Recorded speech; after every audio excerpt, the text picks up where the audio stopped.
Canada, this is Matthew Green, your very proud NDP candidate right here in Hamilton Center with another Parliament to the People. We got a little Parliament to the People update, campaign update. We're out here doing it, man. We have been going door to door, street to street, neighborhood to neighborhood, you name it. We have been on it, and we are having a great time, actually. There's no need for politics to be angry or miserable, even though the world is upside down right now. In this little thing that we're doing, this project, this federal election, right here in Hamilton Center, we're building community at the center of everything that we do. And so there's going to be an opportunity in these upcoming days and weeks. It's not even months, it's going to go by very quickly, but definitely days and weeks for you to actually get involved if you so choose. We would love for that to happen. Shout out to the people who are logging on Instagram. Normally, I do Parliament to the People at night, in the morning. This is the first time I've done it in a long time, later in the evening, but I wanted the opportunity to maybe catch people who I wouldn't normally catch online earlier in the day. So I thought, why not jump on and just get a chance to connect with folks and see where they're at. Parliament to the People, Election 45 edition. That's what's up. We are here in our campaign office, 1359 Main Street East, right in the heart of Hamilton. And we have had an incredible day. Lots of folks out, as I said, making calls, talking to people where they're at. I was out of the doors having great conversations with people. And I know what they're hearing. They're very, very, very uncertain about the future, and they don't know what's next, and they're looking for answers. And so, yeah, man, that's where we're at. Shout out to you, Jay. How the doors? Well, Matt, why not? You know what? The doors are good. People are confused and they're worried about Trump, and they're looking for, I think, a viable alternative. They're looking for a compelling alternative for the future of the country. And for some people, that looks like status quo. For some people, they just want, status quo kind of corporate, Canadian corporate kind of nationalism out of this whole elbows up stuff. And what it lacks, though, I think, is a real commitment to working class people. And so that's where we come in. We have those conversations with folks, and we're looking to engage people where they're at.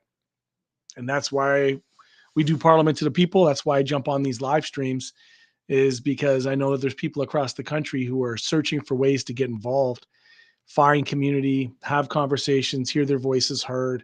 And that's what we're offering. So doors have been good. ATU in the house. Appreciate you, David. Shout out to ATU, the transit folks. Hopefully, we're going to be counting on your support over the course of this election. I know ATU Canada and others have been very supportive. Love to see some local support. I've been spending time reaching out to all the affiliates, all the unions, trade unions, building trades, professional unions, public unions, private unions, you name it.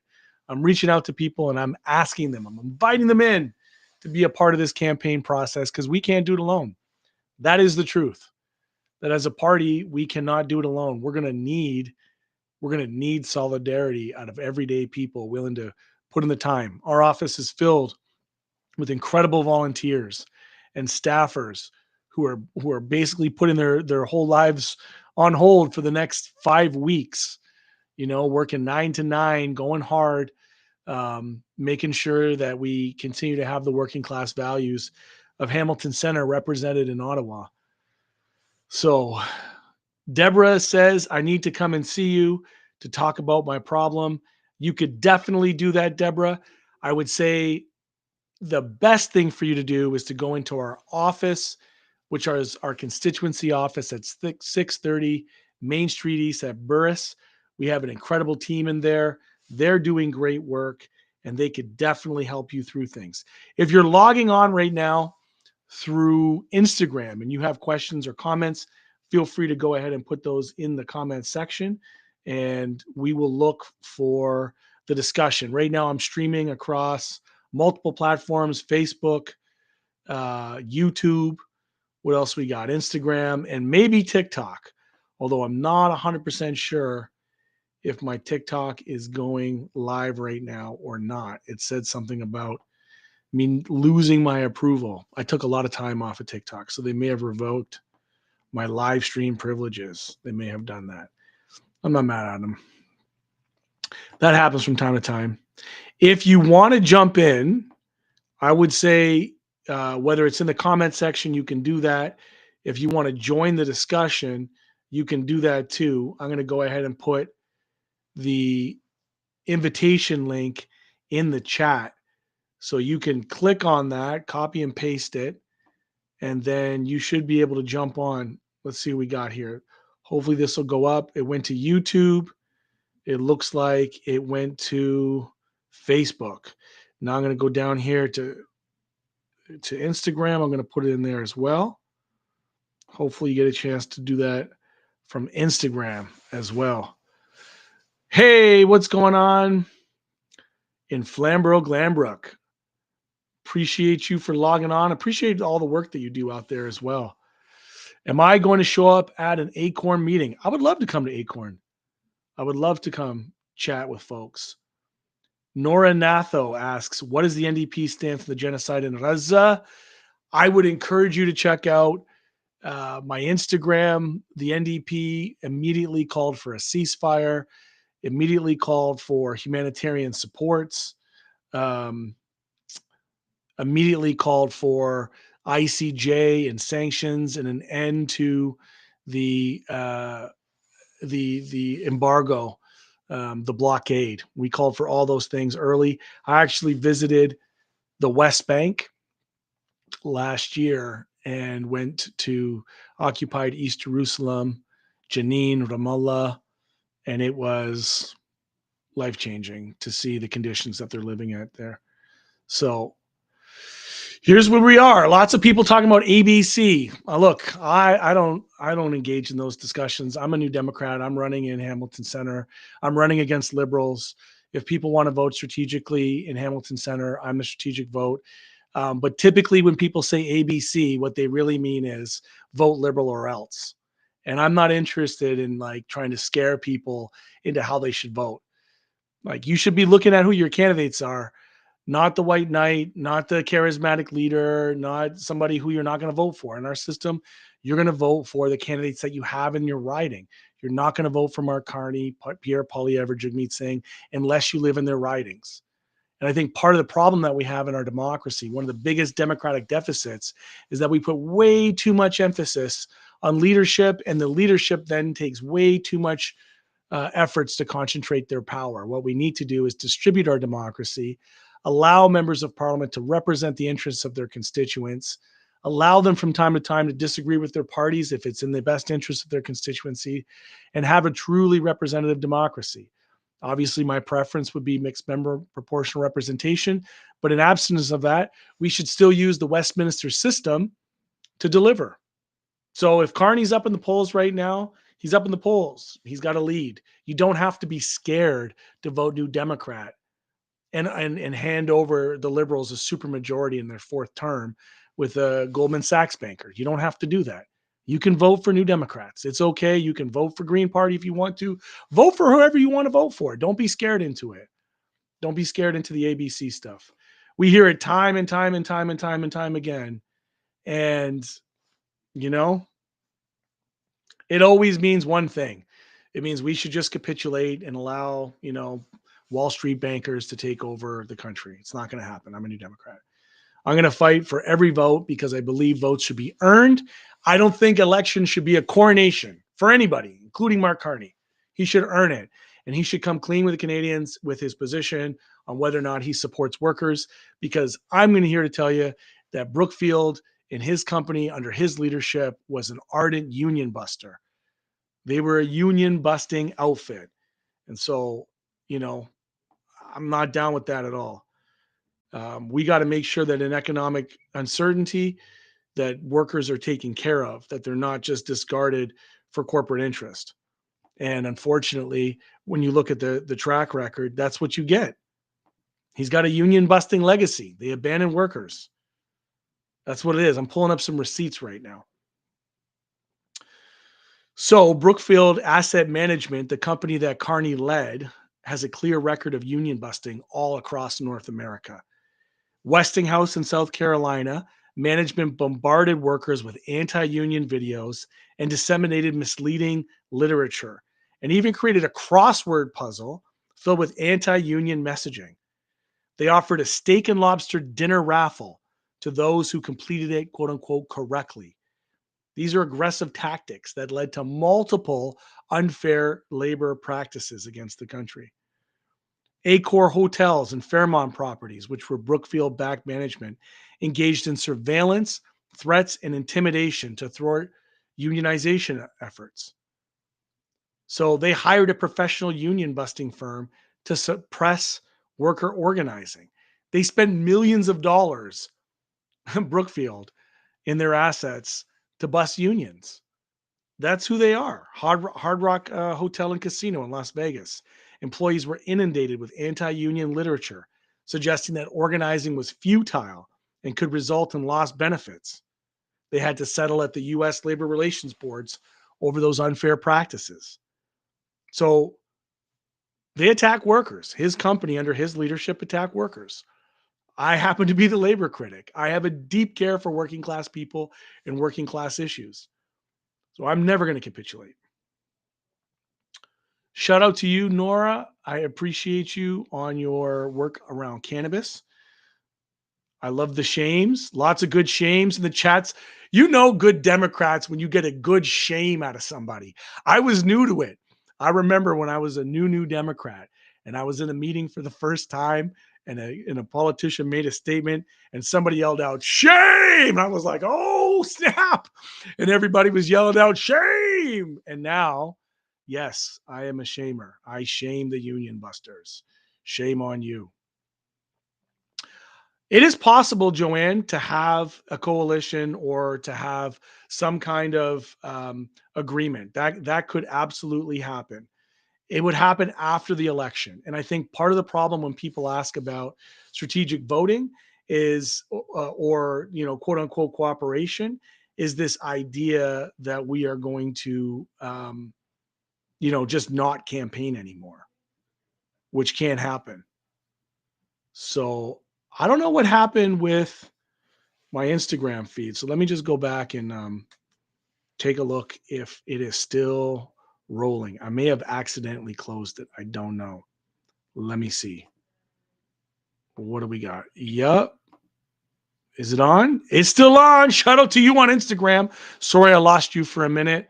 Shout out to you. We got Tej and Michaela. It's like the romper room, the digital romper room. I am digitally door knocking with all of you, having a chat. So if you got some questions or comments, boom, put them in the comment section. Hopefully I can follow along there. We also have the people on Facebook right now.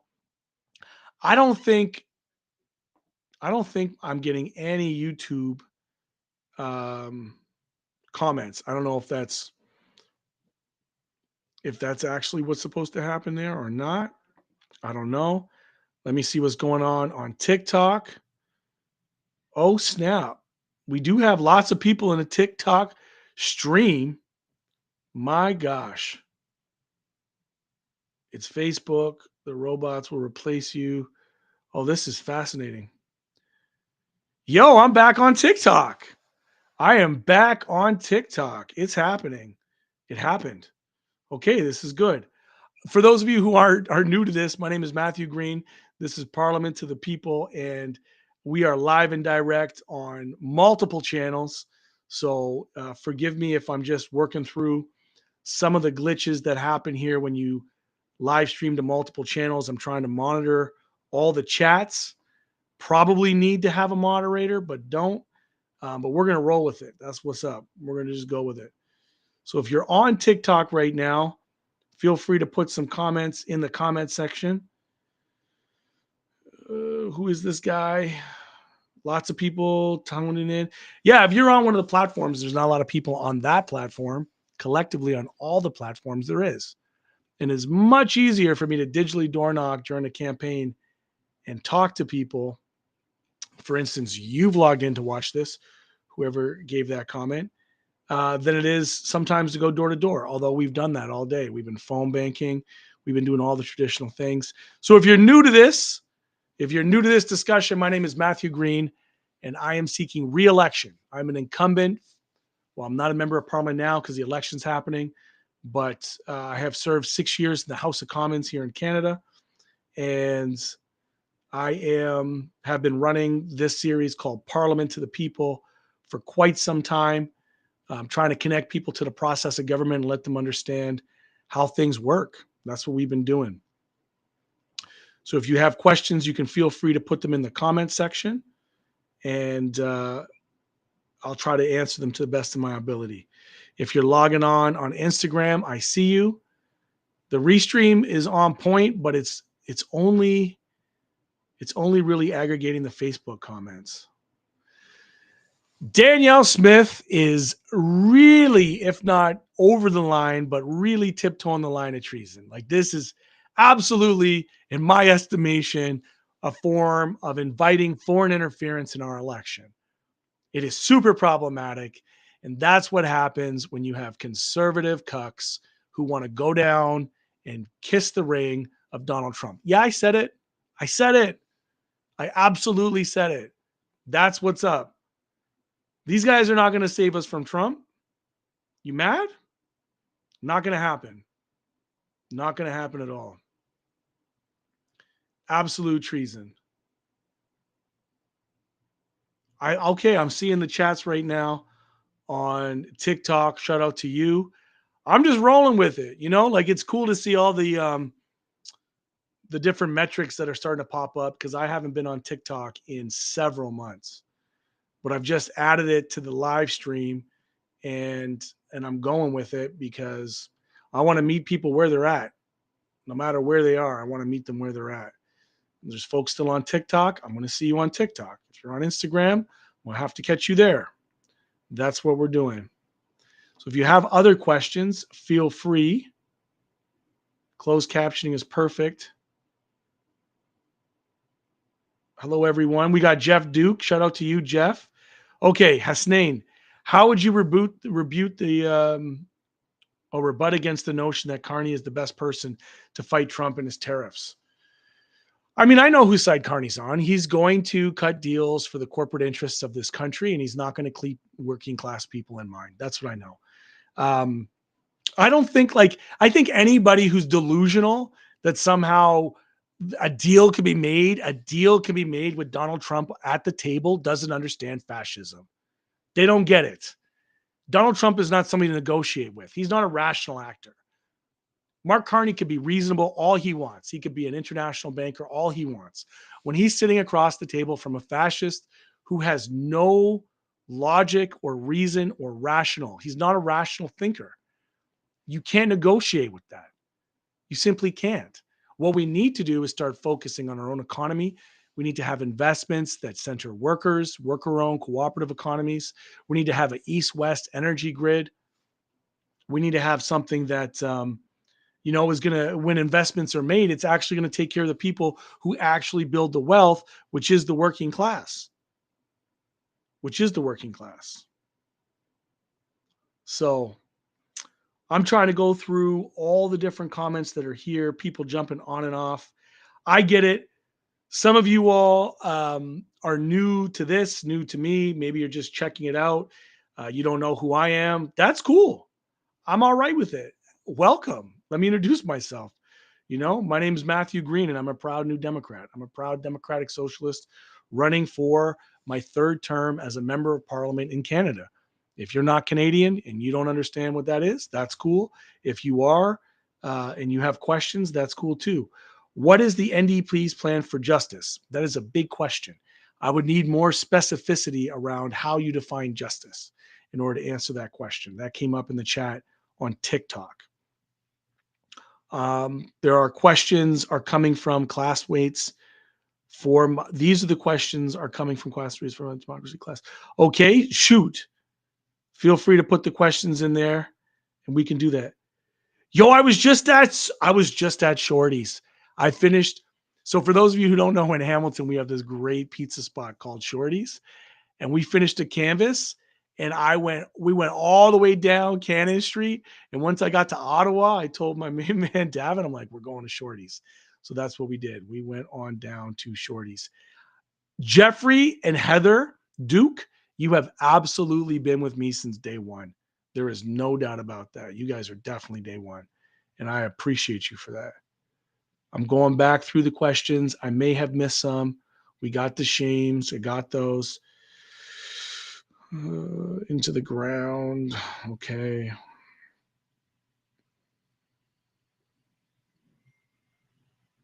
This is fascinating. This is interesting. So there's a guy on TikTok, and I wish I could bring these comments into the stream like we can with the Facebook, but I guess it doesn't have that integration. So the guy with the comments, his name is Todd. I'm going to call you Todd. Hey, Todd, what's up? You say 4 more years of NDP libs running Canada into ground will lead to mega populism in Canada. Bro, what do you think Pierre Poilievre is, my guy? He is mega. He's maca. Like, what are you talking about right now? So you're saying the alternative to liberals and New Democrats is conservatives and somehow they're not mega? Bro, get yourself some Google. Go look at it. Check out the hats. Check out who's actually running the Conservative Party of Canada. That is mega. Doesn't lead to mega. That is mega. That is a bastardized, weak little version of mega. Yep. That's what it is. I'm going back through the comments. What else do we got? Lots of good chats in TikTok, but I don't know if I can get the questions or comments fully streaming through Instagram. I'm doing the best I can. So Q&A, if you have questions, feel free. I'm even going to go ahead. I'm going to put in the link for anybody. This is like political Russian roulette. I'm going to put the link in to the live stream, and I'm going to invite anybody who wants to join the discussion and to talk. We got a handful of people on every platform, but together, there's a room of people who are interested in the conversation. I'm going to have it. I just finished a full day of campaigning, and I am committed to continuing the discussion online with these digital door knocks. We're going to keep it real. That is my commitment to you. My name is Matthew Green, and I am a very proud Hamiltonian. Sometimes I swear. I'm not always, into the respectability politic. I come from a place where plain talk is not bad manners. In my opinion, plain talk is not bad manners. So I put it out there for anybody who wants to join. You can feel free, click on the link, and hopefully it'll pop up. I'll bring you in. I'll bring you into this discussion, split screen, and I'm willing to talk to anybody. As long as you're willing to have a discussion in good faith, you don't have to agree with what I have to say. Feel free to jump on and we can have the chat. Parliament to the people. Who else do we got? Ottawa costs too much. You cost us too much money. What do you mean by that? What costs you too much money? Be more specific, Luigi. Bring your receipts. Tell me what you mean. People are asking if I will run for leader of the NDP. I'm not even in that mindset. I'm into what is before us, which is an election that's going to be a dogfight, a lot of uncertainty and confusion, a lot of people struggling. I get it. I understand.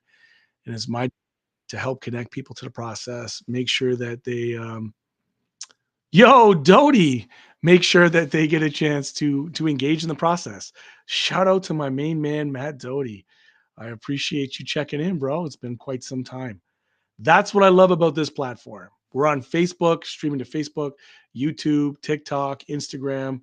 We are everywhere. Although, admittedly, I'm not great at moderating. So forgive me if I'm missing some of the questions on some of the platforms. I am going back and forth between the different ones, trying to see who's out there and what it is that they want to talk about. So welcome. If you're on Instagram, welcome. If you're on TikTok, welcome. We got some folks who are logging on Facebook as well, and we're having a discussion. Feel free to put your comments in the comment section. Let me see if I can find that one link for anybody who wants to jump on. You are welcome to do that, and we can have the discussion. When we were doing this, I started this program Parliament to the People, this platform during COVID, because everybody was shut in. Lots of people had lots of questions, and there was lots of uncertainty too. And New Democrats did everything we could to make sure people could get by. That when decisions were being made, it wasn't always made in the best interest of big business. That the idea was that in a time of need, we need to make sure that everybody has enough to get by. And the truth is, while the pandemic may have been declared over, the crisis of the economy, of isolation, and continues. In a lot of ways, we didn't get out of COVID. We became isolated, atomized, individualized. And now we're trying to bring people back out into the community. So you can see right there, if you got in the comments, you can feel free to join the discussion right here, live one-on-one. If you don't agree with what I'm saying, here's your chance. Debate me, bro. We can have the conversation. What do we got? We have some folks on Instagram. Agree with others. I'm trying to find the comments and get caught up. Dogfight. What do I mean by dogfight? Oh, I just mean that it's going to be really close. That's what I mean. That we can't take anything for granted anywhere. The polls are swinging so widely, from the from one week to the next, that I call it a dogfight simply because it's going to be very intense. It's going to require a lot of work, and it's going to we're going to be, scraping for every single vote. Like every single vote is going to matter in this election. Make no mistakes about it. What do we got? Shout out to Kristen. There's your shout out. There's your shout out, Kristen. Still waiting on my shout out. I got you. Don't even worry about it. I'm seeing them roll in. I'm not seeing a link on my platform. Okay. Let me see if I can put it back in, and hopefully it goes to the chat. If you're getting the link on your platform, please do put that in the chat as well. I put it in again. It should come under host, and it should go to Facebook, and it should go to YouTube right now is what it's saying. I don't know. You tell me. Are you getting the link? Why does the federal government deny every social program application for people who need them? That's an important question, Derek from TikTok. Derek, I think it's because this government intentionally has a policy of just like deny first and make you appeal. We saw with immigration, huge backlogs in immigration because there was massive mess ups using AI technology to filter out applications that would send applications to staff that didn't even work there anymore. And so what did they do? They just started denying people so they can clear the backlog. So I think from time to time when things get backed up in departments, they just knee jerk, deny everything, and then force people to reapply. Can we get you for a collab with Small Town Lefty? I'm down with collabs. If Small Town Lefty's out there and wants to jump on, Small Town Lefty can jump on right now. Absolutely. Shout out to you on TikTok talking about the collab. We could do that. I'm down. Hi, Mr. Green, rural Manitoba. Why didn't the NDP fight for proportional representation? We have been fighting for proportional representation, but in the supply agreement, that was never going to be on the table. They made it clear. And so when you're in negotiation and bargaining, you have items that are negotiable. And for Justin Trudeau, proportional representation was non-negotiable.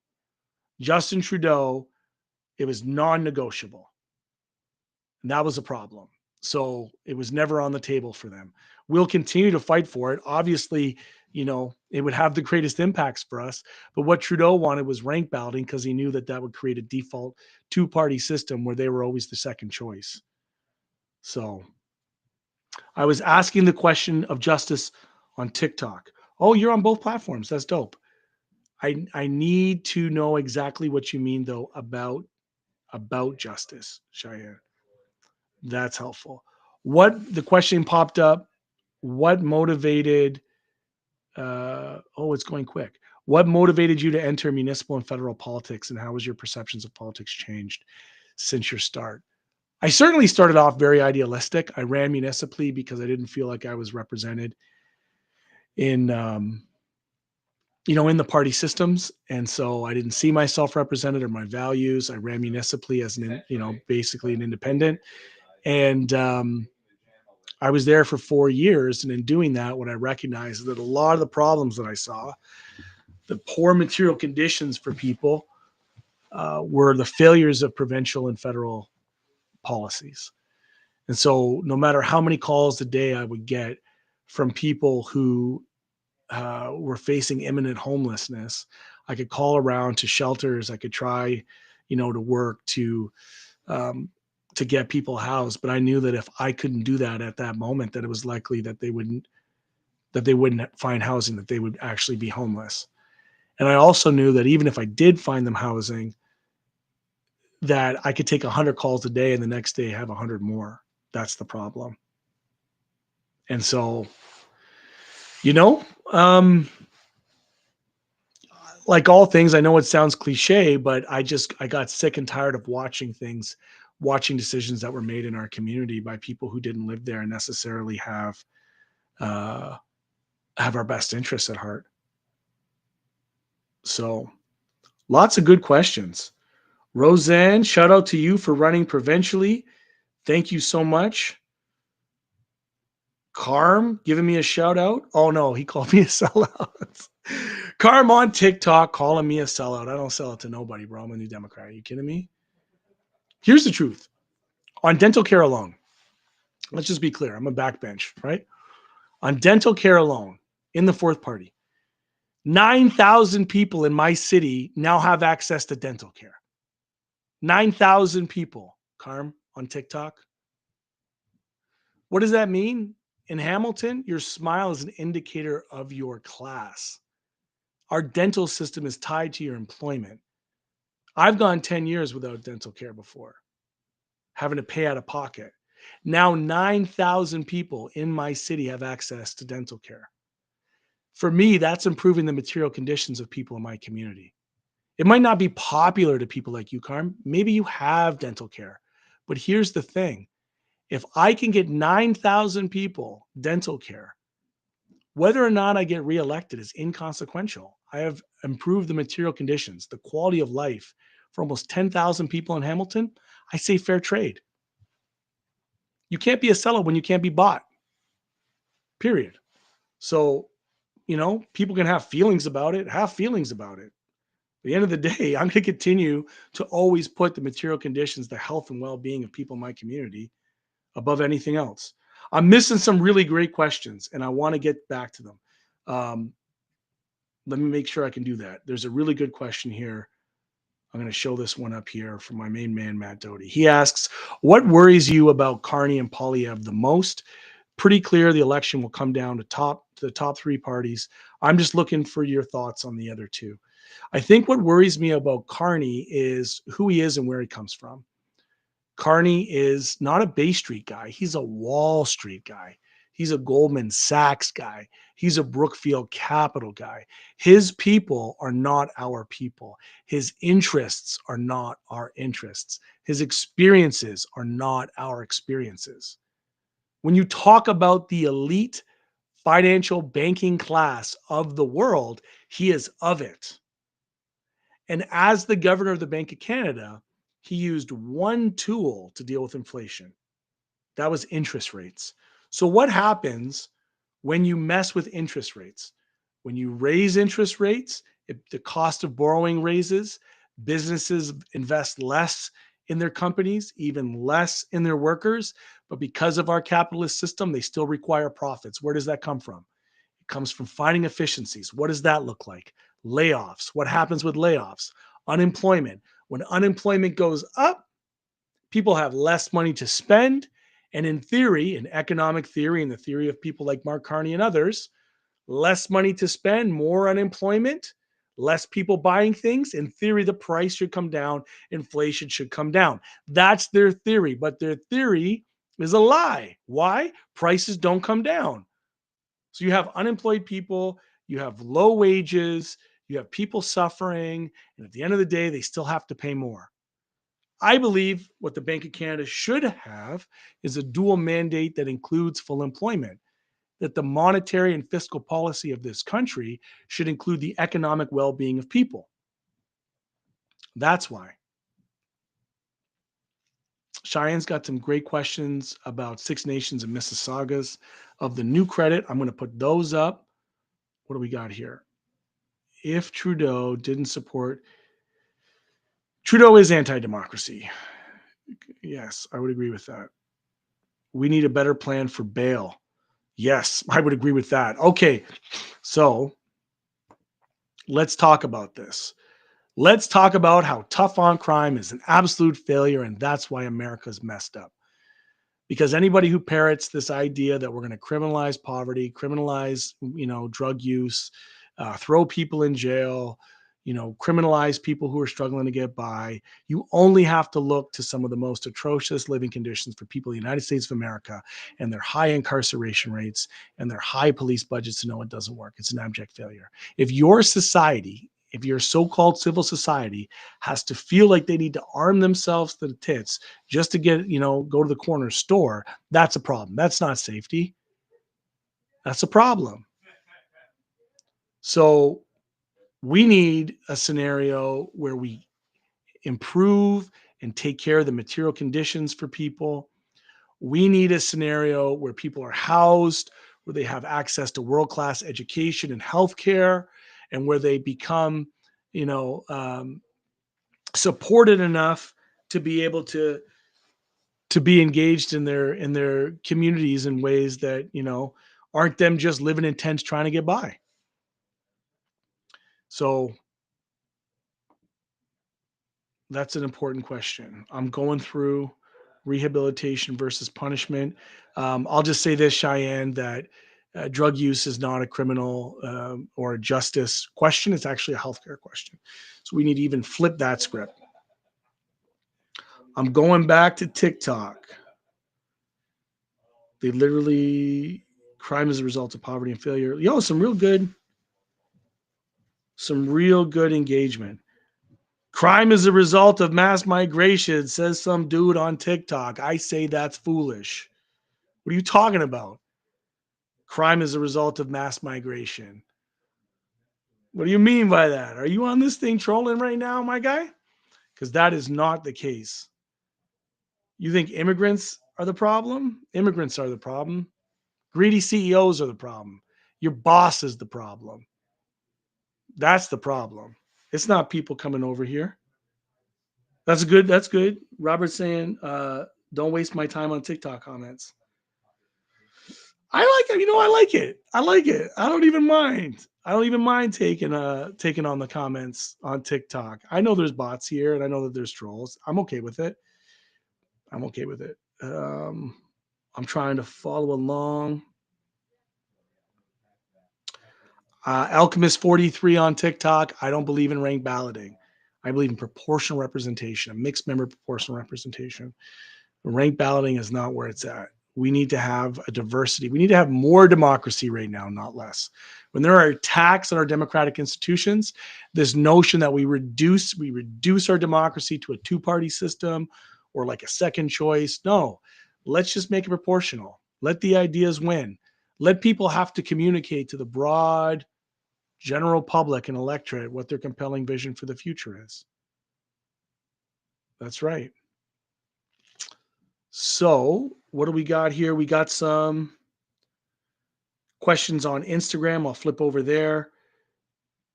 Somebody puts the question, who will stop rising Islamophobia in Canada? It's getting worse by the day. We have no choice left here.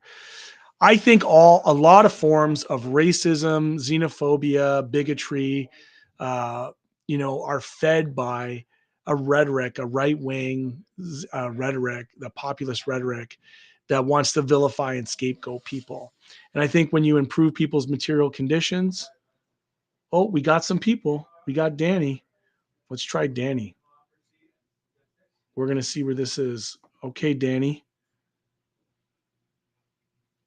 Danny, I'm giving you a shot here on Parliament to the People. Welcome. I don't know if you're on, if you meant to click the link, but you are now on. I've been waiting for a guest, and you have decided to join the discussion.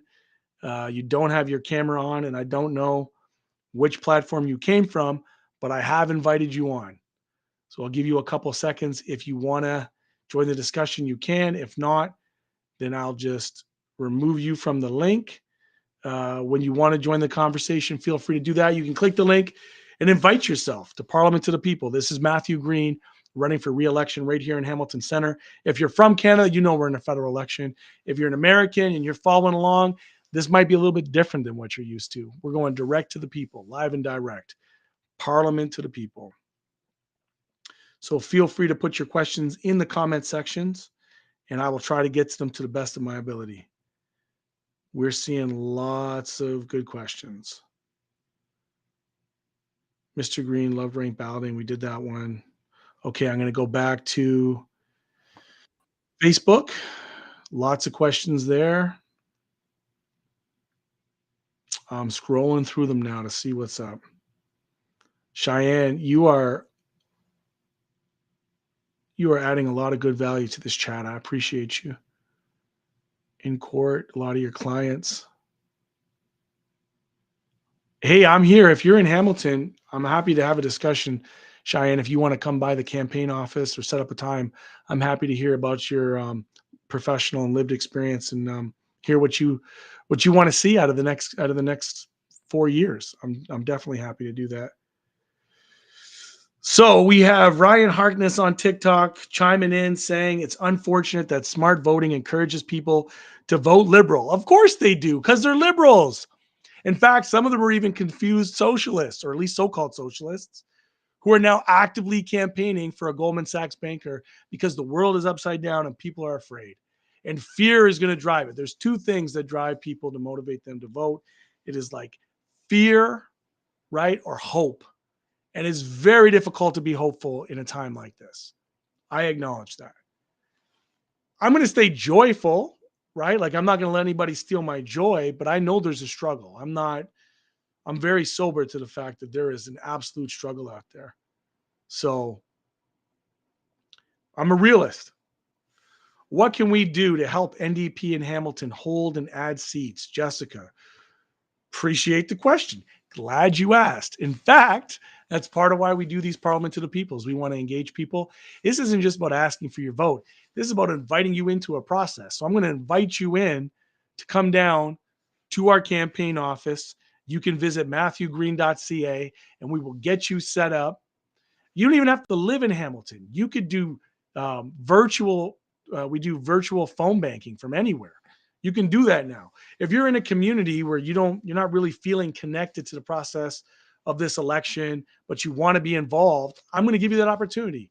We would love for you to join. You could do that right now. Visit matthewgreen.ca, click on volunteer, and you can join that. Dave, shout out to you. I'm also sad that Sarah lost. I share that sadness. We're still working through that. Shout out to John. John on TikTok says, like Jack said, hope is better than fear. Absolutely. Hope is better than fear. Alchemist says, I want the NDP in power, but I can't risk the Conservatives getting enough seats to form government. Look, it's likely going to be a minority. I don't think any party has a power. Right now, the Liberals have a pathway to a majority, but the Conservatives don't. You don't have to be afraid. If you have a good new Democrat who's running a great campaign, support them. You don't have to be afraid.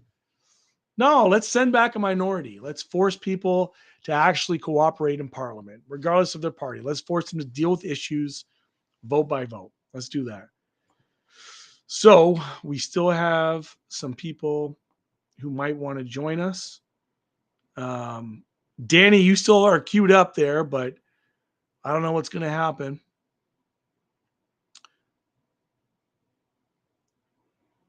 Lots of comments in here. Somebody commenting about the outcome. We're only 2 days into the campaign, my friends. Do not write us off. We heard this in 2019. You might recall this. Maybe you don't remember this, but in 2019, when I ran the first time, there was stories about how the Green Party was going to leapfrog us and all this other catastrophic, nonsense, these narratives online. And that's not what happened, is it? There's a campaign to be run. We need people on the ground going door to door, street to street, neighborhood to neighborhood. We need people who might be at home. They want to be engaged. Boom, they phone bank for us. That's what we need right now.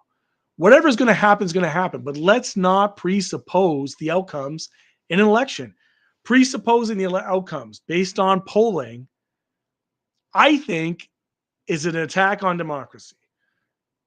The poll is just it's a moment in time, and we've watched it swing wildly. So we don't know what's going to happen. You know, I'm going to fight for every vote. I don't take anything or anyone for granted. If you're in the area and you're able to, we would love to have you join our campaign. Do I know Kevin Goswell on TikTok? Robert, no, I don't know Kevin Goswell, but I'll have to look him up. Took down the appeal, forced them to be more accessible for people that use where. Oh, that's brutal. I'm reading Ian on TikTok who says, did you see the federal judge for the Air Canada case took down the appeal, forcing them to be more accessible for people that use wheelchairs and can't fit on an aircraft? So if I'm understanding that correctly, was Air Canada appealing or was the complainant appealing? I'm unclear about that. But if it was the complainant appealing, that's horrible. I don't know how these corporations get away with it.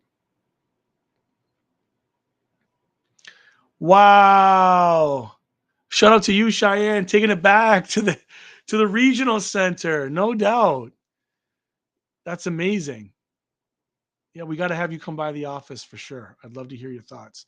Peggy says, I'm going to show this one up here. Peggy says, Matt, love the ability for people across Canada to discuss federal politics via Parliament to the people.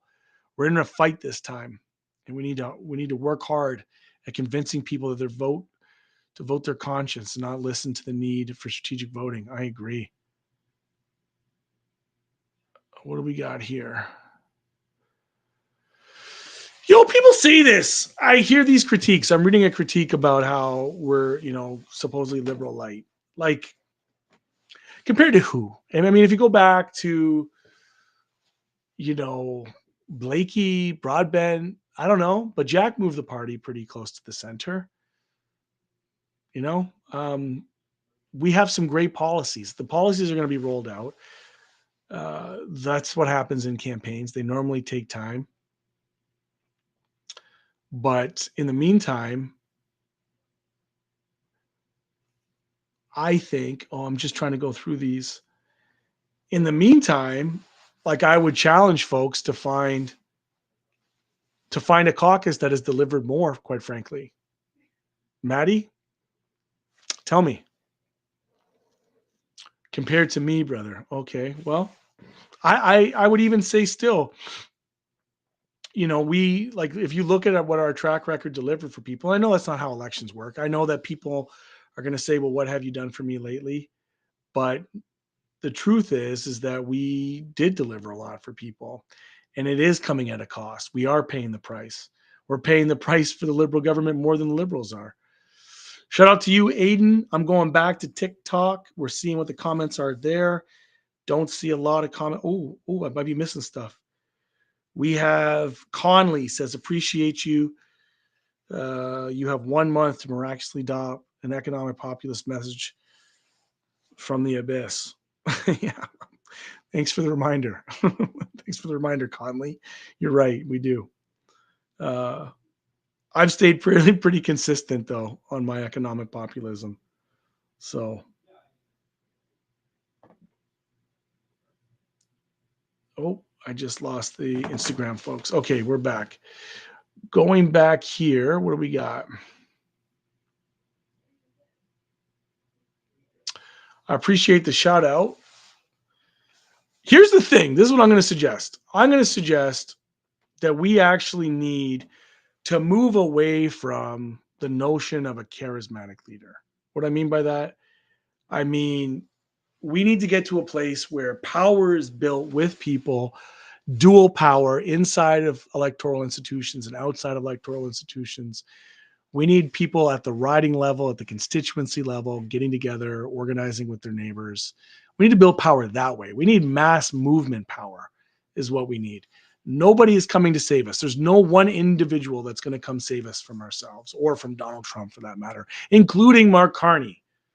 The white knight on the horse is not going to save us. It's just not.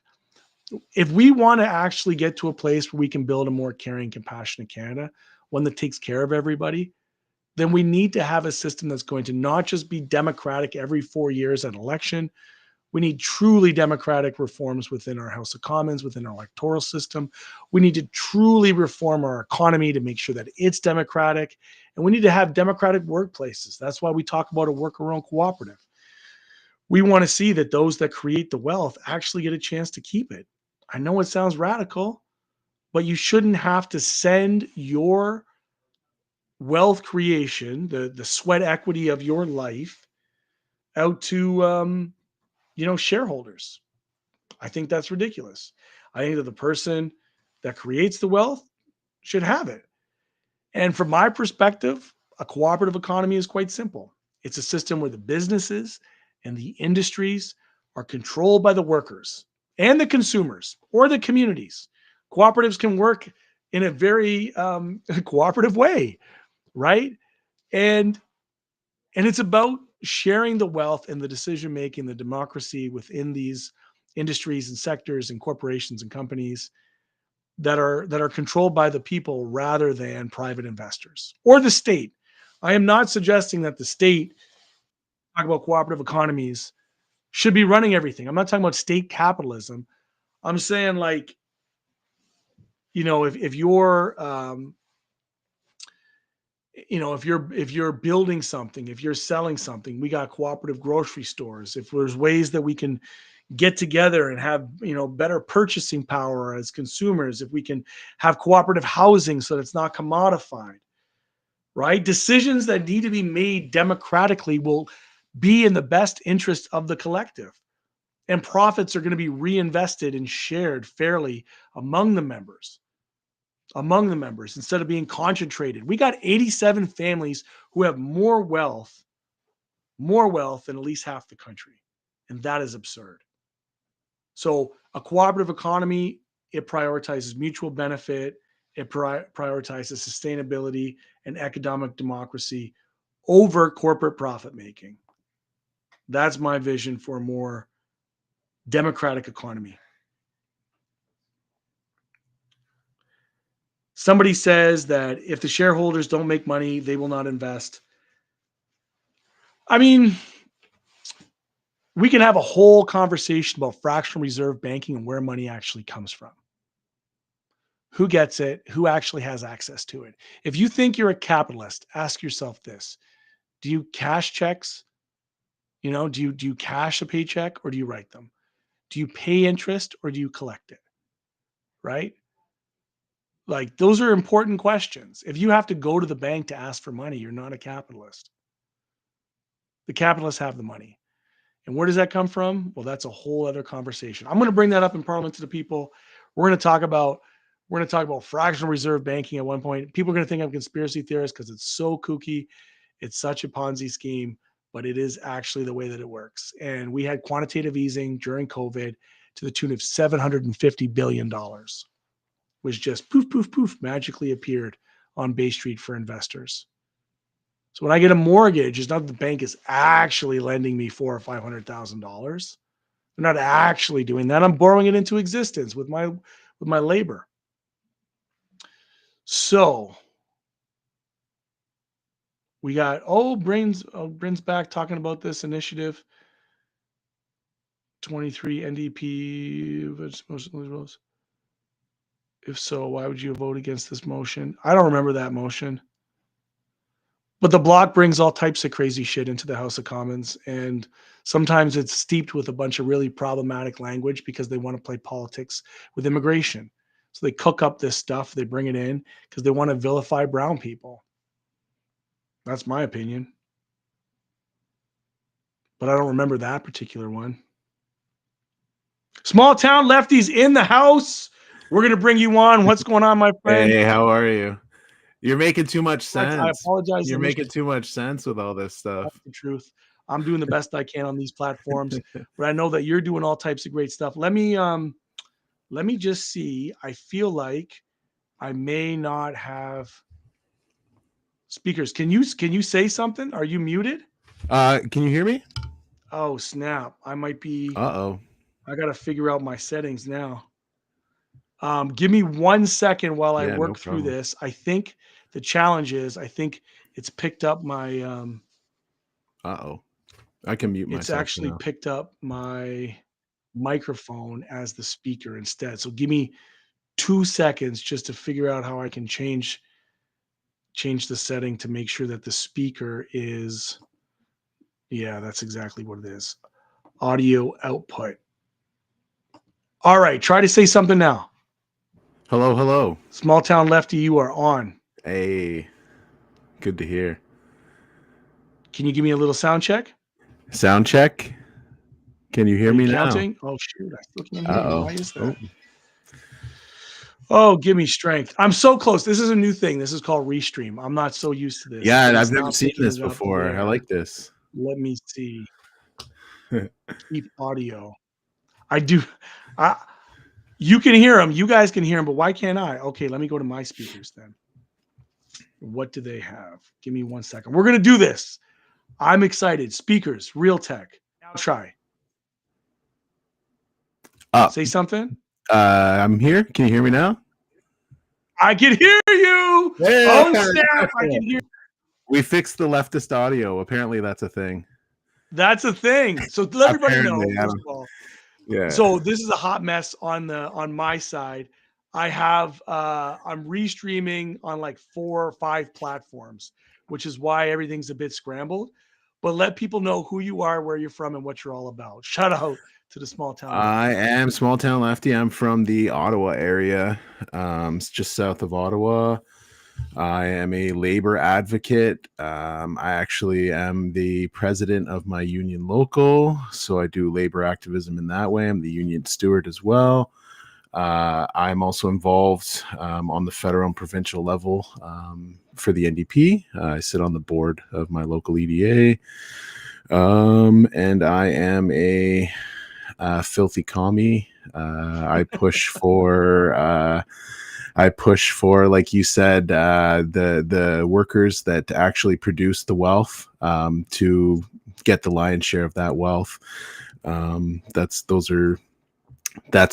my thing. That's my bread and butter. Is working people aren't paid enough for the amount that they produce. Labor is what produces all wealth, as you said already. And the material conditions have deteriorated to a point where we're seeing a rise in antisocial behavior, and I think that that's a part of that. And so Absolutely. I push for pro labor, pro working people stuff constantly every night here on TikTok. Actually, You do. Tell me about that. So, yeah. um, obviously, like I'm watching the comments right now, and there's a fascinating kind of response to to kind of leftist voices on TikTok and other Mhm. places.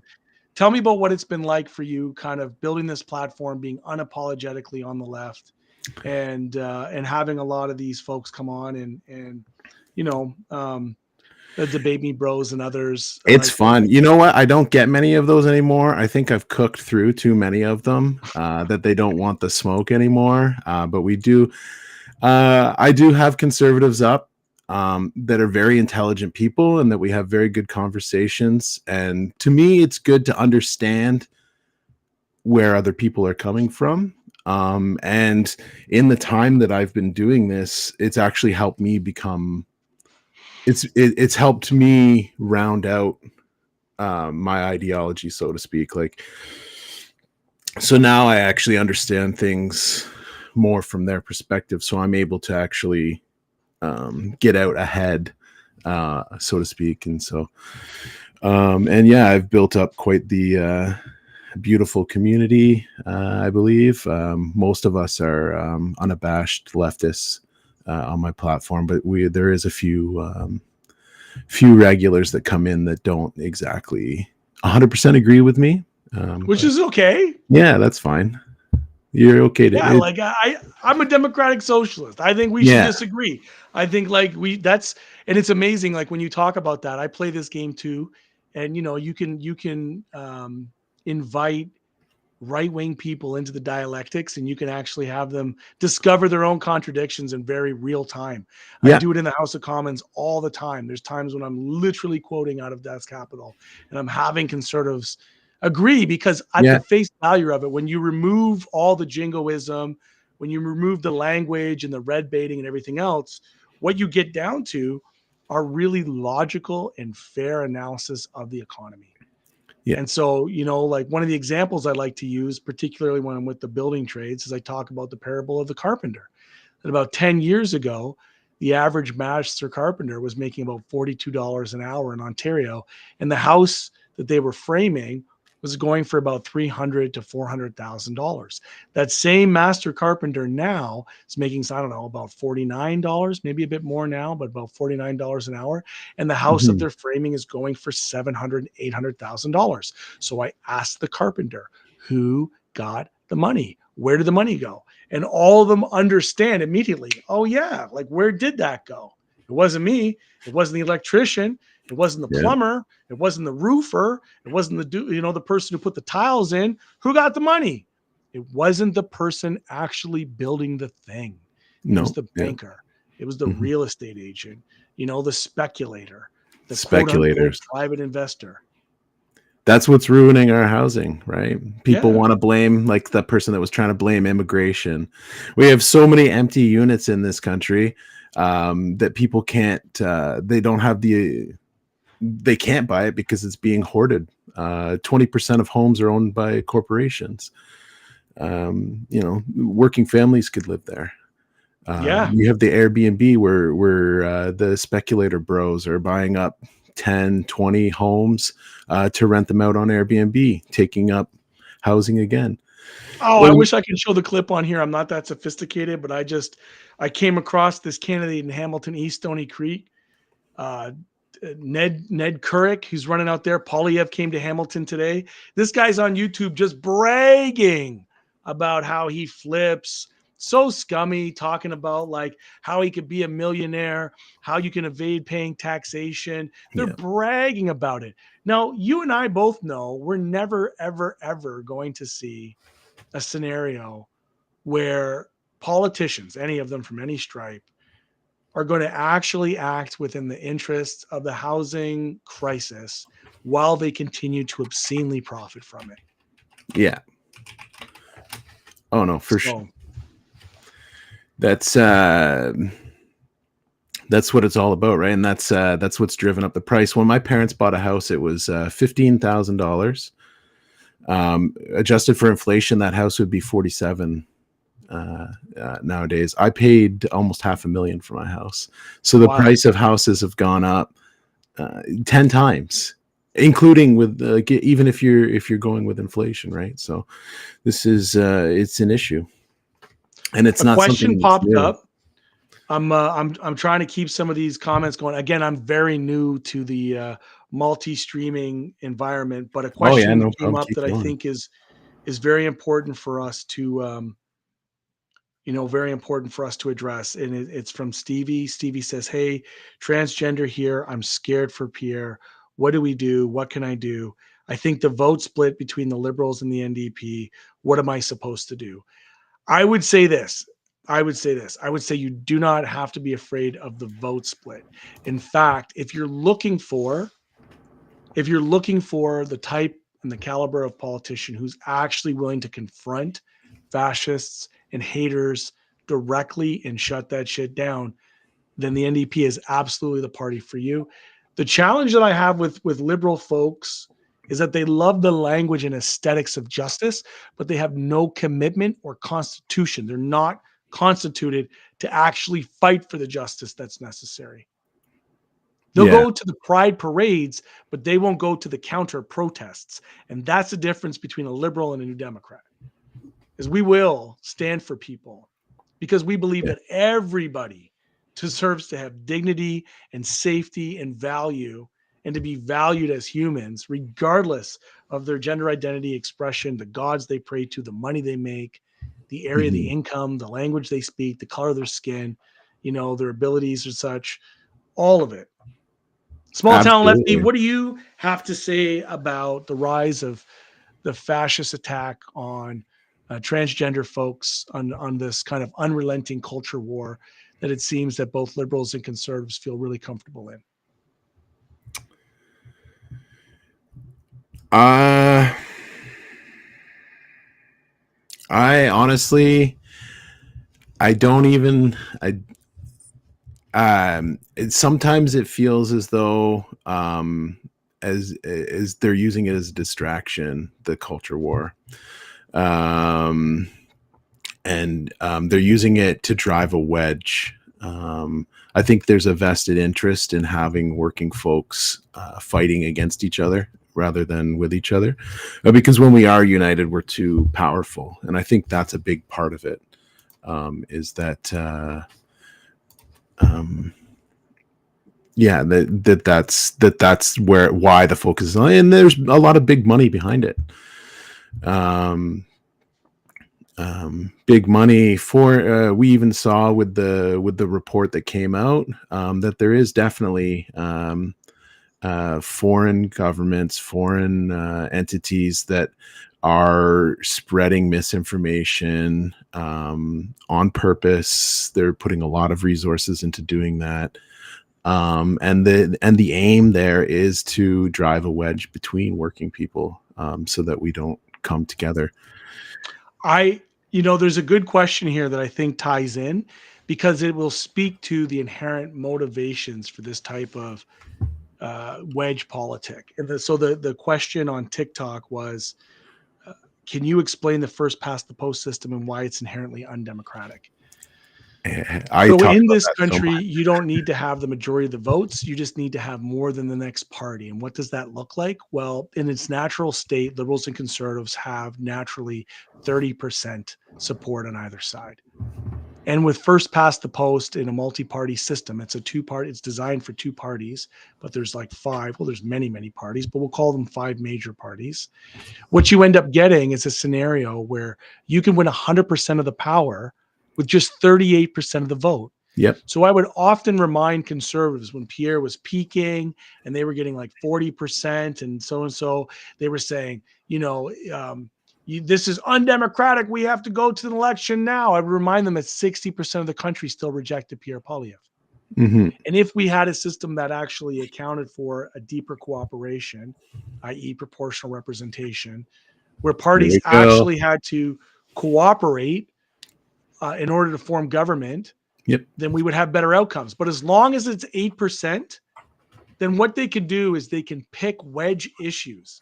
And they always pick the smallest minority group. They always pick the most vulnerable people to target and to scapegoat. You'll recall in 2015, under Harper, at that time, it was the niqab. Yeah. That was the big thing under Harper, that Tom Mulcair, and people can have a lot of opinions about Tom. I have opinions about Tom. Tom certainly has opinions about us. But Tom Mulcair actually defended the rights for people of any faith and religion to wear whatever they want, because that's freedom. That's true freedom. Freedom is to be able to wear whatever you want, not what somebody else says. So, the conservatives want freedom for you to think the way they want, but they picked the niqab because the truth is, out of all the country's population, Muslim women who wear niqab account for like 0.003% of the population. Mm-hmm. Why does that number matter? Because if you were to follow that line of bigotry from 2015, 10 years later, they pick trans folks. Trans folks account for 0.003% of the population. It is unlikely that most of these people in some of these rural areas, that even if they were engaging, they wouldn't even know half the time. It has no bearing on how they live, but they want to target vulnerable people to get that goddamn 8%. Yeah. And we've been doing this for so long that wedge issue becomes crazier and crazier and more vitriolic, because they're starting to run out of things to fight the culture war on. And here's the thing, liberals enjoy the culture war too, because it allows them, rather than actually implement policies that would put into law to protect people, it allows them the space to bring it out every year, like they do guns. Right? They do the same thing with the culture war with guns. I never thought of it that way, actually. That's a good perspective. Well, it actually it invites some of the worst behaviors. Some of the worst behaviors. Smart voting, misconceptions. Let's have that conversation. Happy to do that. Does anyone have the link to come up? Let's see what they have to say. Oh, there's more people now on here. Oh, Okay, let's see what we got. We're gonna bring on Cheyenne as well, who's been waiting, and then we'll come back and I'm gonna remove Danny. So sorry about that, Cheyenne. I want to invite you on. You had mentioned from Six Nations and the Mississaugas. So we want the opportunity for you to have your say as well. Happy to have the conversation with the smart voting people. I've been watching that for a minute. It's wild. But here we are. So, Cheyenne, you are up. If you're still online, feel free to join us. Yeah, can you hear me? We can. Yes. All Welcome. right. Sego. So Sego, Scano, Seguego. So I'm from Six Nations. I'm Cuga Nation Wolf Clan, born and raised Six Nations, but I live in Mississaugas of the Credit with my boyfriend. He's from here.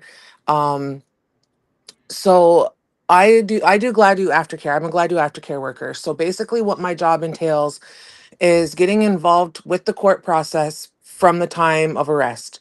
So I'm assisting people with finding lawyers, getting their LAO applications together, building bail plans. And when I say building bail plans, right now to have a bail plan that is acceptable to the court, you have to have a place of residence and normally a surety, or you have to be on a bail program, like a community led bail program. That's not enough because Right. the recidivism rates are sky high. And what we're finding, because we're able to we have our own justice department, so we have restorative justice, and then we have me doing the glad do aftercare work.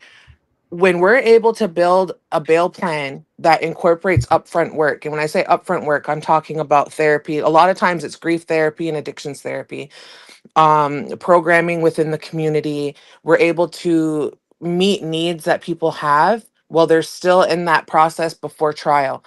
What happens on the flip side of that is our guys are spending way too much time in jail pre-trial. So I have clients who have been in jail up to 3 years pre-trial.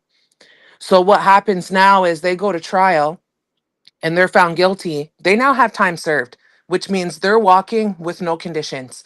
There's there's no therapy happening because they're probably not looking for it. They want their freedom. There's no treatment happening because they want their freedom. And without the treatment, they're going back to the addiction. 100% of the time, they're going back to the addiction. Jail is not treatment. So I've been doing a lot of work and trying to reframe the way we're looking at bail. So, what happened in our little community here was a bail reform happened where it was almost a catch and release system, and a police officer was killed from somebody who was let out on bail. And that kind of struck a new bail reform where now it's even harder for guys to get bail. Being in court daily, what I'm noticing is the trend is it's not hard for all people to get bail. It's harder for indigenous people to get bail. The housing crisis, for one, we a lot of people are living in generational homes on the reserve, which means there's children in the home, and if they have a violent crime, they can't be in a home with children, which means that that home is now out of the picture and they don't have any place else to go. Shelters are filled to the brim, and right now the jails are so overcrowded. Like, I don't know how many people know this, but Maplehurst, which is where a lot of our guys are going, is quadruple bunking to a two-person cell. We have guys sleeping on the floor. They're in the middle of three massive outbreaks right now where they have entire units that are closed off. We have guys that are in lockdown probably 8 days out of 7 of the week. They're not getting phone access. We're not hearing from them. They're not able to talk to their lawyers. And that's kind of where my role comes in, because I'm able to step in and be that conduit between the jail and the family and start working things out. That's why I was saying, like, we need bail needs to have a better plan. There needs to be a better structure, and there needs to be something put into place for people to be able to do that upfront work. Yeah, I don't. It's a complete and utter failure, and I would suggest, as you know, that by the time we have folks in the system, like there's already been so many other failures leading up to that point, right? Right. And so, when you're doing your work and you're looking at it, I've spent some time out there. Um, when you're looking at it, like, what would you do if you were prime minister for a day? When money wasn't an issue and you had the pen that you could write whatever legislation, what would be some of the recommendations you would make for the GLADU and for that whole process, really? So, for one, we have Section 84, which is released into community, usually using healing lodges. We don't have one in Ontario. We have one for women and we have one for youth. We have none for men. So our guys are having to go out of province. There's not enough treatment and detox centers. The publicly funded sector, the wait lists are so long. Like, I have a person who's been on a wait list for 2 years because they're not seen as enough in crisis where it's not life or death, but they still need the treatment. Right. Um, Another thing is, to get into treatment center, you have to be out of custody for 30 days and Hmm. you have to be sober for 3. If you can be sober for 3 weeks, if you can be sober for 3 weeks, you don't necessarily need a residential treatment. You just need day treatment. So that's just not happening. Like, people are not able to stay sober for 3 weeks, especially without the medical detox, because it's dangerous. Like, Hmm. we've had in Brantford, before the Brantford jail was shut down, we had one of our guys died from withdrawal symptoms in jail. Hmm. Hmm. And just recently, in the last few months, we've had a guy that died in Barton from our community, and it was because the healthcare is just not up to par. Right. And like, what's happening in Maplehurst right now, we weren't even told about that. Like, the community has not been issued anything to let us know that these outbreaks are happening. But out of my caseload alone, like 80% of my people are at Maplehurst. Hmm. Of my people that are in custody, they're at Maplehurst. So if we're Hmm. bringing them in for bail circles, now we're in close quarters with somebody coming out of Maplehurst. Their families are there, like the frontline workers are there, the court staff is there, and there's an outbreak of flesh eating disease. So we're not even able to do that right now because it's just not safe for anybody. Well, listen, I would love I'd love the opportunity, to sit down and get back maybe to the regional center there and get a chance to connect with you and catch up with you on this. And I certainly appreciate you coming on and sharing these perspectives. They're really important. I think, like, when we look at the economy, you can't uncouple the suffering and the misery in this kind of economy and the way in which capitalism turns people out with the incarceration system, like with our whole carceral state, and quite frankly, like the policing system that goes along with it. Like, I would Right. argue that it's very much, it's a legal system, but it's not a justice system. And I would love to see, a Canada where we have a full implementation of a justice system that provides for not just the material conditions of people before they get there, but if they get into situations where they are involved in it, that there's an opportunity for, for that you called it rehabilitation and restorative justice. And I would wholeheartedly agree. So thanks for so much for coming on. Well, I'm not at the Indian Center anymore. I'm No, I back at know. home. But I, I um know you're there, but there's lots of events and stuff that still oh, yeah, happen yeah. there. Yeah. Yeah, would But love to see. we I can tell you confidently, the only person that has come to us to talk to us about anything in the justice system during all of this stuff, that like the campaigning that's happening, is Larry Brock. And he's running out of Brantford for conservative. Oh But yeah, my thing is, a lot of our people are ending up in the Hamilton jurisdiction. So it would yeah. it would be really nice to have somebody from Hamilton come out and listen to, what we have going on, and like what our needs are as sorry, my granddaughter's jumping all over me. As Indigenous people in this area, because we're the closest reserve to Hamilton, and a lot of our people are there. Absolutely. I spent And close to then 10 years out there. one more thing before I go. Sure. So I also am wondering, like, what is NDP's plan for the Jordan's Principle funding freeze right now?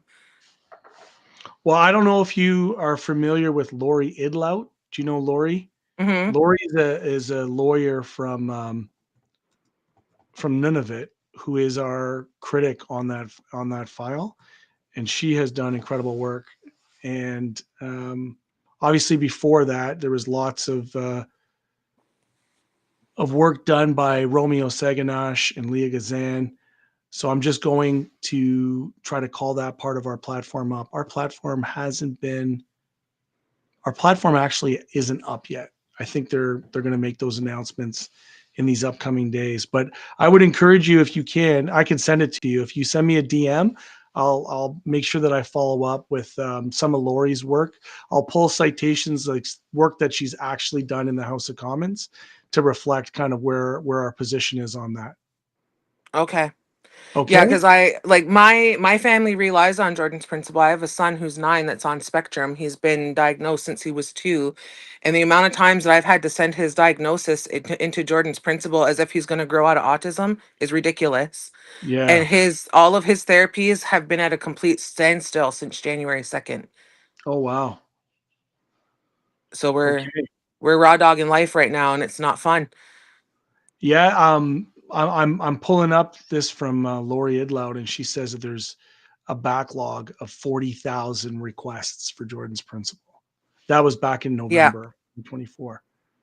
And So that's they're wow. telling us it's a 6-month waiting list, but we can't apply to meet that 6-month deadline because then the kids have money left. We have Mm-hmm. to wait until they're about 2 weeks in to like the end of their funding and then Mm-hmm. put the application in and then wait the 6 months. So we have workers, like my support worker has gone months without pay and right now is volunteering her time just to kind of get some sort of normalcy in his routine maintained so that when the funding does finally come in, that it's not a huge shock to his system again. Right. Well, we yeah, if you can send me the DM, we'll get you that information. I do All right, appreciate you awesome. logging on and sharing your story and telling us kind of what's happening there real All time. right, thank you for giving me the time. Absolutely. We appreciate you. Yahweh. All right. Right.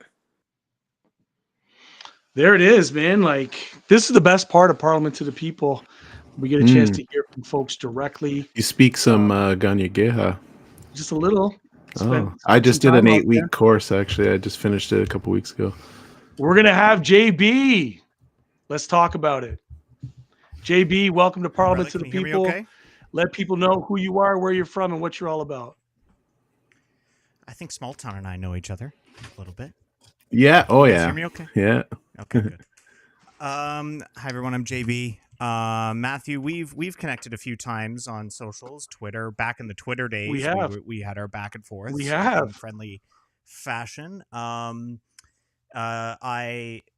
am the creator of Smart Voting, and there has been some things that were said that I was told. I didn't hear them, just to be clear. I was just relayed some information, so I thought I would come on as somebody in good faith to try to address some of the concerns about what our mission is, what our goal is with Smart Voting, and because I think there might be a little bit of a disconnect between. Oh, it's not new. Like, what you're suggesting isn't new by any stretch of the imagination. It comes out almost every election in some form or iteration or another. The conditions might be different, but the messaging is the same. And typically when you have aggregators and you have polls, that the push is always to push the NDP out. Like, that is always the case. When people talk about smart voting and strategic voting, there's very rarely scenarios where people say, liberals in this particular area or that particular area aren't going to be as strong. And you know what? Like, the truth is, a lot of the polling, particularly 338 and others, they don't actually account for what's happening on the ground. So if people were Right. to accept the premise, like what you're doing is reducing democracy down to two choices.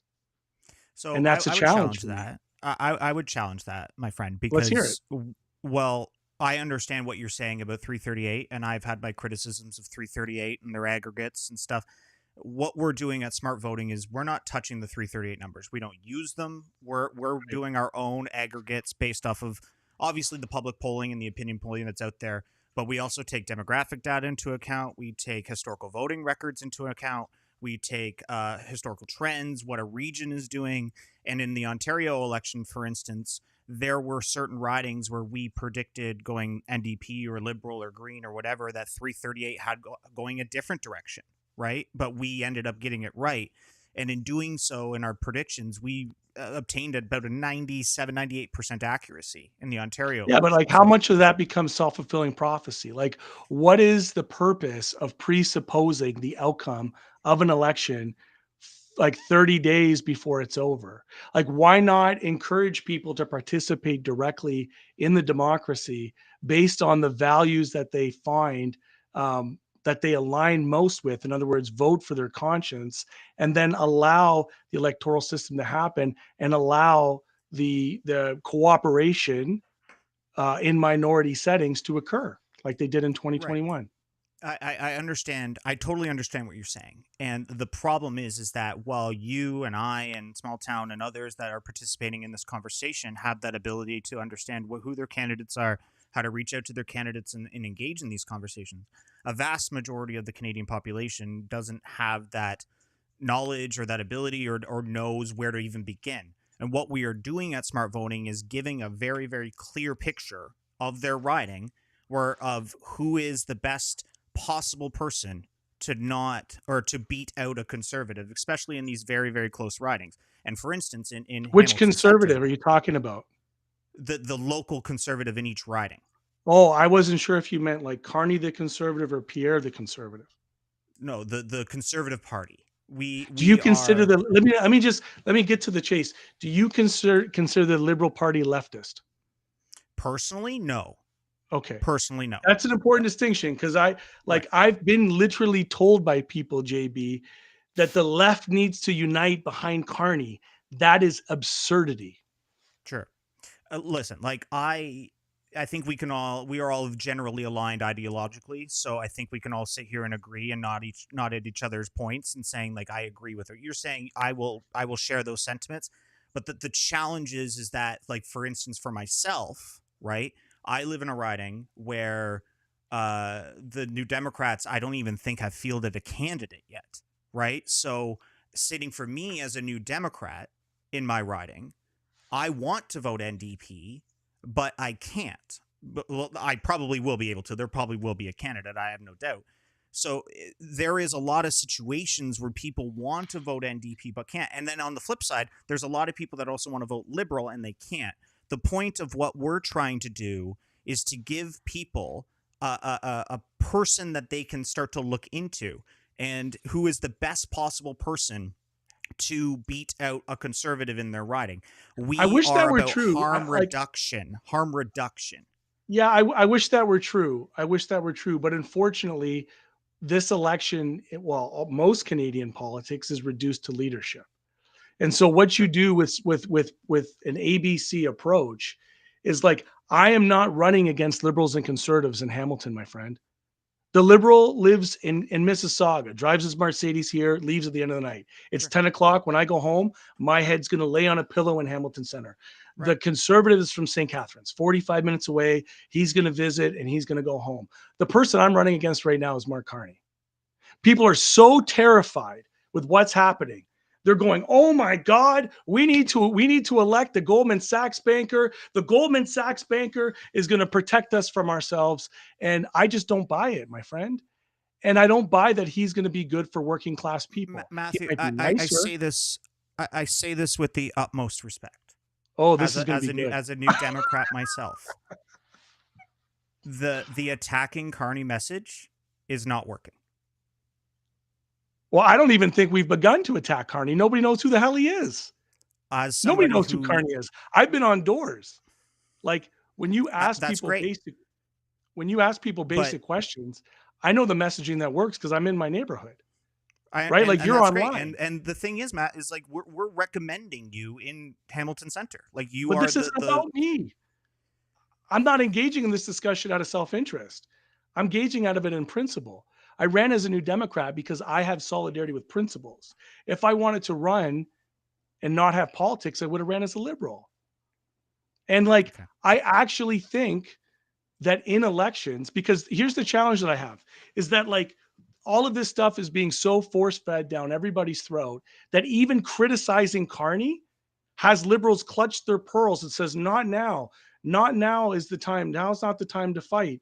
Like, this is an election. This is absolutely the time to scrutinize all competitors in the party and let the ideas, let them have to stand on their own 2 feet when it comes to the election rather than it be a coronation. I get it. But the problem is that you can say that to us and you can say that to the crowd. But and in Hamilton Center, that messaging might work with your neighbors and your colleagues and your constituents. But at a national level, in a national campaign, which you said is what is the most what people are actually thinking about, is that type of messaging working in, say, Spadina Lakeshore? Is it working in Beaches, East York? Is it working in these ridings where the Liberal candidate might, is a contender? In this mix, it's a 3-way race. And the things that I have been seeing as a creator who makes these videos, who talks 3 days to people, in. I understand, right? But like, this has been I'm just relaying what we're seeing, right? No, I get what you're saying, right? Like I've been online too. I know what it's like to be online and to get online feedback, right? Like I get that. But because we're in this thing and I feel like a bad host, and by the way, JB, I got a lot of respect for you. So don't take the fact that I'm inviting you onto this platform to have the discussion. It is in good faith. I do see you as a comrade. I am here too in good faith because I understand. But let's hear what Small Town Lefty has to say because he might call bullshit on both of us. Who knows? Let's have the discussion. Yeah.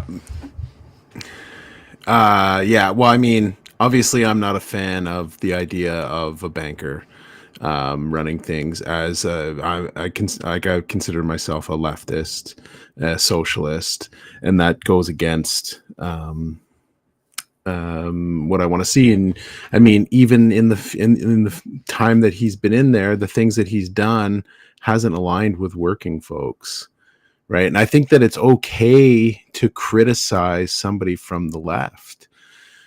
I agree that folks online are saying that criticizing Carney isn't working, but I don't agree. I think that they're hypocrites. I think that it's okay to criticize Pierre Poilievre, and they do it constantly. But if you're to criticize your opponent from the left and who people see as on the left, all of a sudden you've done this grievous crime and you're all of these names and this and that. I don't think that it's fair. I think that that it's hypocrisy, straight up. I think it's hypocrisy because, like I said, it's okay when it goes one way, but it's not okay when it's your guy. And so I would say this, like, I spent a lot of time online, just like both of you. And then I took a step back and I got back into the communities and I'm hearing things. And here's what keeps me humble, despite what some people might think, is that when I go knock doors and I talk to people on their doorstep, I'm reminded that we represent 15% of the population. And I don't mean, when I say we, I don't just mean like us on the left. I mean all people who are super politically engaged in having these discussions, including your followers, by the way, right? Like all of your platforms in your followers and mine, right? On all the platforms, whether it was X or what have you. It's a small minority of what the actual average thinker is, or the average Canadian is thinking. And so I don't begrudge JBU for wanting to do what you think is best for the country in this moment. That is absolutely, you're right.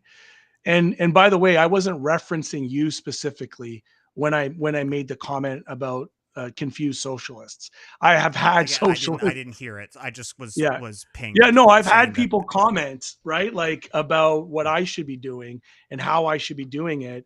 And these are some of the same people who used to our party from the left. Mhm. Like they would attack us from the left. And now they're actually saying, like they've skipped over us. And now they're saying, oh no, now you have to like hold your nose and vote for the Liberal Party, which to me is a challenge. Like, what are some of the like, what at this point, what is the difference though between Carney and PP? Like, he's doing all of the things Pierre Poilievre said that he was going to do, and people are cheering him on now for it, whereas they were criticizing those when it was coming from Pierre, right? Like getting rid of the capital gains tax inclusion rate increase, and reducing the size of government. If I may, I don't have a lot of time. I do have a thing I need to do in a couple minutes. So I did just want to bring up a couple more points. And this is more just a information kind of things for you, Matthew, to give you some perspective, because I've tried to give this information to the New Democrats at the federal level, at the provincial level, to local candidates. You know, while you yourself, who I have mad respect for, I hope you win. I want you to win. I think you represent Hamilton Center well. We've had our conversations back and forth about that. And there are a lot of people in this country that aren't in the same position that you are in Hamilton Center with your constituents, where you do have a good New Democratic candidate, right? And that interest, that frustration is resonating in with what we do. Currently, as we speak, in the last, 4 days, we have seen almost 250,000 people visit Smart Voting's website. In the Ontario election, we hit almost 4 million Ontario residents that visited the website. There is clearly an interest and a frustration in the system. People are frustrated. People are not feeling represented. And I'm not saying that's on you. I'm just saying that's in the system. No, I mean, that's right. That's first past the post, man. That's exactly by design. So preach. The thing, and I agree with you. Our whole mission, our whole goal is that someday I can hit a button and Smart Voting goes away. I don't want it to exist, right? But we focus on ensuring that it's a data-driven approach, that we are not providing personal biases. We are looking at the numbers, we're aggregating it, and we're applying local candidacy popularity. We're applying grassroots efforts. How are you doing that? So there is, on top of the local polling, or the regional provincial polling, or sorry, I'm fumbling my words. On top of the federal polling, I have to switch to federal because we just did provincial here. On top of the federal polling models that we get, we apply the base level, which is the historical voting records, so the 2021 federal election in this case. We then take voting records for demographics, which we get from a source called Open North, which has a lot of demographic data for particular ridings specifically. And then we match that with historical voting records in that area.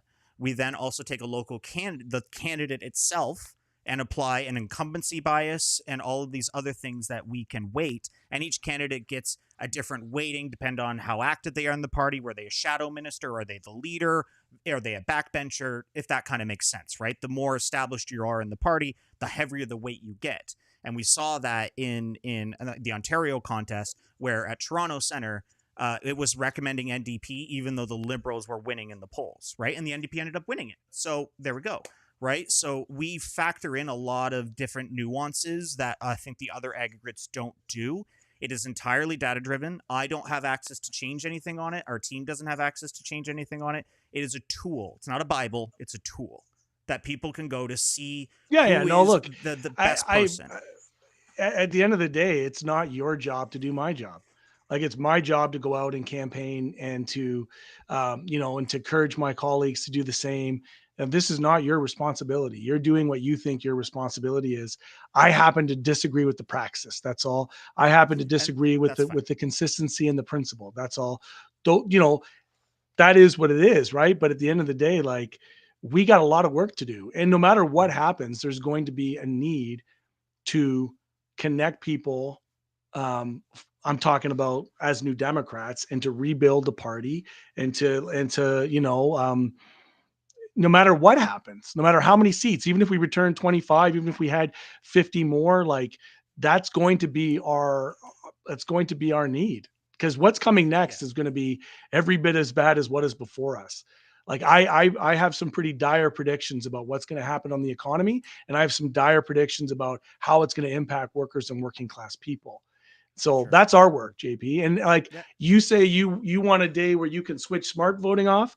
I want a day where we can bring you into the process. You know, you're a New Democrat, right? You don't have people in your community who you feel like represent your values. I get that. I was there.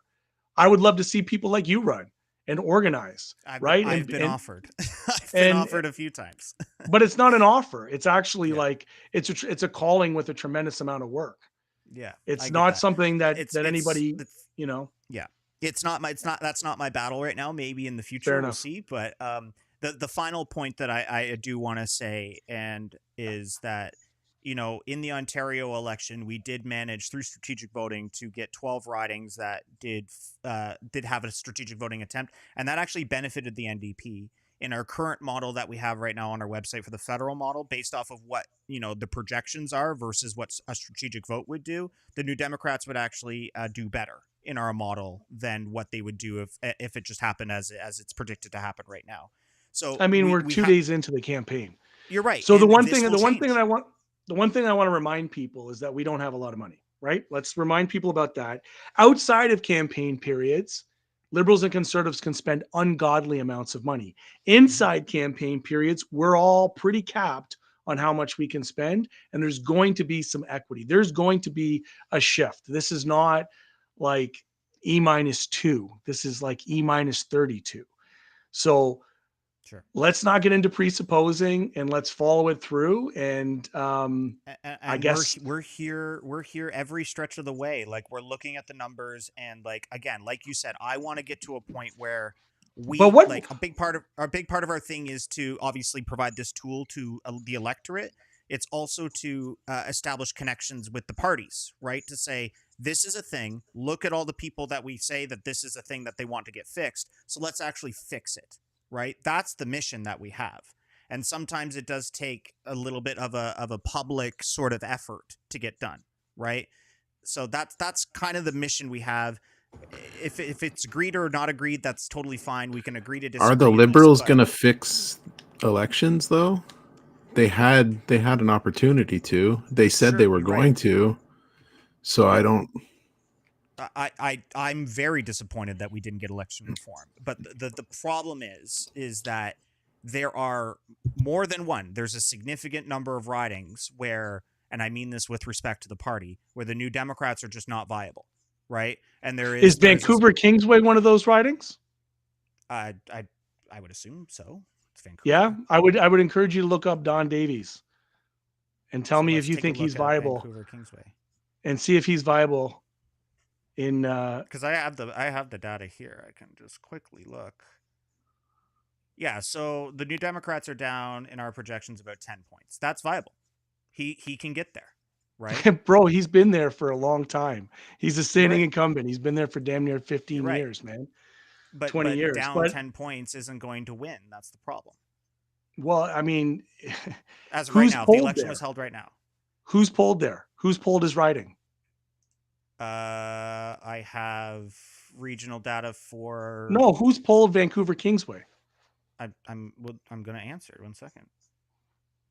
So obviously the pollsters don't give us individual ridings, but we do have regional data for Vancouver from all the majors: Leger, Abacus, Ecos.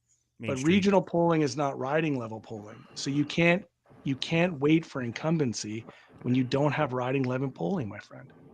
But that's what demographic polling is for. Demographic data. Okay, I think like we're accurate. We're accurate.